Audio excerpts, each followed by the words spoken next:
دعا میں گڑ گڑانا، اسے ذکر کیا ہے ابن قیم رحمہ اللہ، اسے بولتے الالحاء فی الدعاء،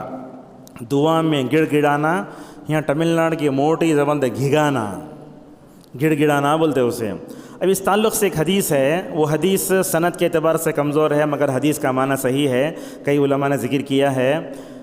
ان اللہ یحب الملحین فی الدعاء، اللہ تبارک و تعالیٰ دعا میں گڑ گڑانے والوں کو پسند فرماتا ہے۔ دنیا میں ہم دیکھتے ہمارا سے غلطیاں ہو گئے تو کتنے مرتبہ جا کے اس کے سامنے صورت بناتے، عاجزی انکساری کا اظہار کرتے، اللہ اکبر، یہ دعا میں تو گڑ گڑانا بہت ضروری ہے۔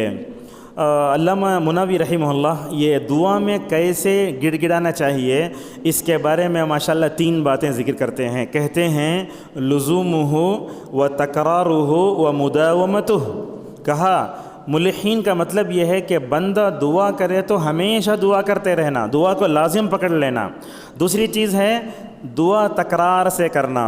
دعا تکرار سے کرنے کیا مطلب ہے؟ جیسا کہ صبح و شام کی دعا میں ذکر آتا ہے جنت کا سوال کرنا اور جہنم سے پناہ مانگنا، اور یہ بات بھی آپ لوگ طلبہ نوٹ کیجئے، صحیح روایتوں میں ہے اللہ کی نبی صلی اللہ علیہ وسلم نے صبح شام ہمیں جہنم سے پناہ مانگنے کی تاکید کی ہے، مانگنا چاہیے، لیکن اللہم اجرنی من النار کے الفاظ سے حدیث ضعیف ہے، مگر اللہم اجرنی من النار اگر کوئی بندہ اسے دعائے نبوی سمجھ کر نہیں ایک عربی جملہ سمجھ کر پڑھ لیتا ہے تو انشاءاللہ کوئی حرج نہیں ہے۔ لہذا صبح میں 3 مرتبہ جنت مانگنا اور شام میں جنت 3 مرتبہ مانگنا، اور اس روایت کی روح سے صبح شام میں 7 مرتبہ بندے کو چاہیے کہ وہ جہنم سے مکمل طور پر جو ہے اپنے آپ کو بچا کر رکھے۔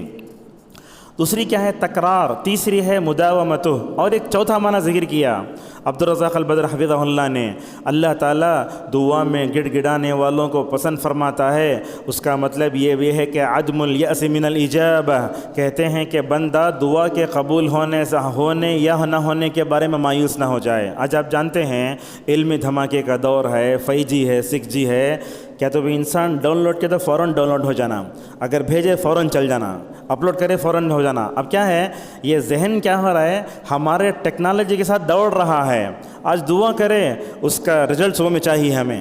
آج امتحان لکھے رات میں اساتذہ پرچہ کرے صبح میں نتیجہ ایسے نہیں ہو سکتا، لہٰذا دعا جلد قبول ہونا نہیں ہو سکتی، لہٰذا اس طریقے سے ہمیں